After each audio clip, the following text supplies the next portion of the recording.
Good morning, student. Hello students, how are you? Hope you all are doing well. Okay, आज हम अपना next chapter पढ़ते हैं। आपकी हिंदी सुगम भारती का पाठ 13 लोक संस्कृति और नर्मदा। ना, लोक संस्कृति और नर्मदा यह एक निबंध लेखन है जिसे अमृतलाल बेगड़ जी ने लिखा है। ओके, इस पाठ में हमें लोक संस्कृति के बारे में पता चलेगा कि हमारी लोक संस्कृतियाँ कैसी हैं। नदियों के महत्व के बारे में इसमें बताया गया है। नर्मदा नदी के लिए बताया गया है, गंगा के लिए बताया गया है। ओके, चलिए हम इस निबंध लेखन को पढ़ते हैं। ठीक है। संस्कृति की कहानी मनुष्य और नदी की जुगलबंदी की कहानी है। संसार की सभी प्रमुख संस्कृतियों का जन्म नदियों की कोख से हुआ। भारतीय संस्कृति गंगा की देन है। भारतीय संस्कृति जो है वह गंगा नदी की देन है। पर एक बात है, श्रेष्ठ गंगा है लेकिन ज्येष्ठ नर्मदा है। श्रेष्ठ गंगा है लेकिन ज्येष्ठ नर्मदा है, मतलब यदि गंगा श्रेष्ठ है तो नर्मदा उससे भी बड़ी है। ज्येष्ठ मीन्स बड़ी है। जब हिमालय नहीं था, विंध्य और सतपुड़ा तब भी थे, है ना। जब हिमालय पर्वत नहीं था तो विंध्य और सतपुड़ा पर्वत थे। विंध्य तो शायद भारत भूमि का सबसे पुराना प्रदेश है। नर्मदा का प्रदेश सौंदर्य की दृष्टि से अद्वितीय है। आदिम संस्कृतियों का भंडार है। गिरी जन और वन जातियों की प्राचीन लीला भूमि है। नर्मदा नदी के बारे में तो आप जानते ही हैं, हमारे यहाँ भी नर्मदा नदी है ना। इसका उद्गम स्थल जो है वह अमरकंटक से है ना। और यहाँ पर जो है आदिम जातियाँ मीन्स हमारे यहाँ बहुत सी छोटी जनजातियाँ, जैसे आप हमारे इलाके में भी रहती हैं, जैसे आदिवासी, गौड़, भील, ये सभी रहते हैं ना। तो ये क्या है, इन जनजातियों की यहाँ पर प्राचीन लीला भूमि कहा गया है इनको। ठीक है, नेक्स्ट है, कभी नर्मदा तट पर दंडकारण्य जैसे घने वनों की भरमार रही। इन्हीं वनों के कारण वैदिक आर्य तो नर्मदा तक पहुँचे ही नहीं। जो आए वे भी इन वनों को पार कर दक्षिण में जाने का साहस ना कर सके। यहाँ पर जो है नर्मदा नदी के तट के पास आसपास जो है बहुत ही घने जंगलों की भरमार है वहाँ पर, है ना। बहुत ही घने जंगल हैं। तो बहुत से लोग ऐसे हैं कि नर्मदा नदी तक पहुँच ही नहीं पाते इन घने जंगलों को पार करके। ठीक है ना। उन दिनों नर्मदा आर्यावर्त की सीमा रेखा थी। नर्मदा तट पर आर्यावर्त या उत्तरापथ समाप्त होता था और दक्षिणापथ शुरू होता था। नर्मदा नदी थी जो वह आर्यावर्त की सीमा रेखा थी। नेक्स्ट है, नर्मदा तट पर मोहनजोदड़ो या हड़प्पा जैसी नगर संस्कृति नहीं रही, लेकिन एक आरण्यक संस्कृति अवश्य रही। भारतीय संस्कृति मूलतः आरण्यक संस्कृति है। नर्मदा के तटवर्ती वनों में मार्कंडेय, भृगु, कपिल, जमदग्नि आदि अनेक ऋषियों के आश्रम रहे हैं। नर्मदा नदी पर जो है वह मोहनजोदड़ो या हड़प्पा जैसी संस्कृति, नगर संस्कृति नहीं रही, है ना। आपने इसमें इतिहास में हमारे पढ़ा सुना होगा आपने इतिहास के बारे में, मोहनजोदड़ो और हड़प्पा की संस्कृति के बारे में। तो वहाँ उस नगर की संस्कृति जैसी नहीं रही है, परंतु लेकिन एक क्या थी, आरण्यक संस्कृति अवश्य रही है ना। नर्मदा नदी के तटवर्ती वनों में जो है वहाँ के आसपास के जो वन थे वहाँ पर मार्कंडेय, भृगु, कपिल, जमदग्नि जो अनेक बड़े बड़े तपस्वी ऋषि मुनि थे उनके आश्रम रहे हैं। आपने रामायण देखा होगा तो रामायण में आपने ये सबको देखा होगा कि आसपास वहाँ पर कितने सारे ऋषि रहते हैं ना, वनों में अपनी कुटिया बनाकर रहते हैं।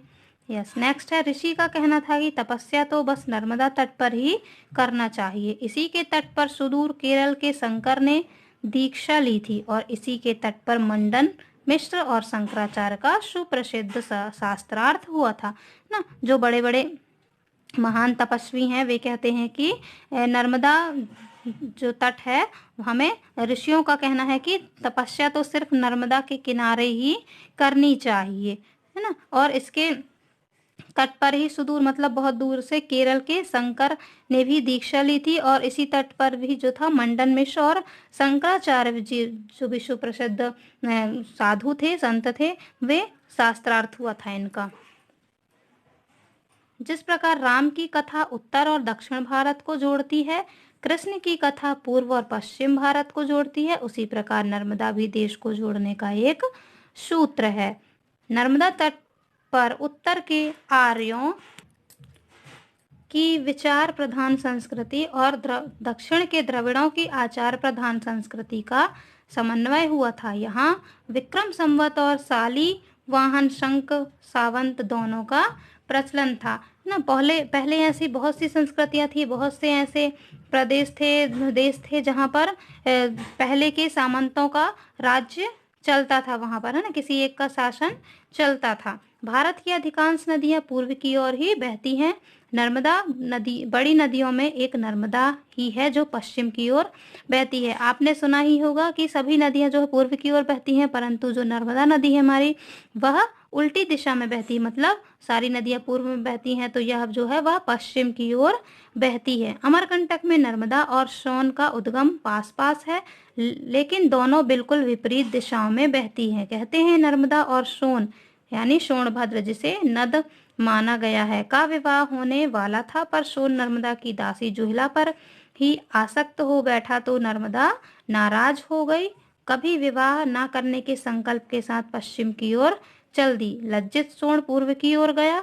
नर्मदा चिरकुंवारी कहलाई, इसलिए भक्तगण नर्मदा को अत्यंत पवित्र मानते हैं और उसकी परिक्रमा करते हैं। नर्मदा की महत्ता उसकी परिक्रमा से ही सिद्ध हो जाती है ना। आप अमरकंटक गए होंगे, वहां पर आपने ये सब देखा होगा, जैसे कहते हैं नर्मदा और सोन, वहां पर आपने देखा ना, एक सोन के बारे में भी दिया, सोनभद्र के बारे में, जो एक ऐसा मुंह सा बना हुआ वहां पर शेर के मुंह जैसा दिखता है, वहां से नीचे से वहां से पानी गिरता है ना, उसे क्या कहते हैं, सोन नदी है ना।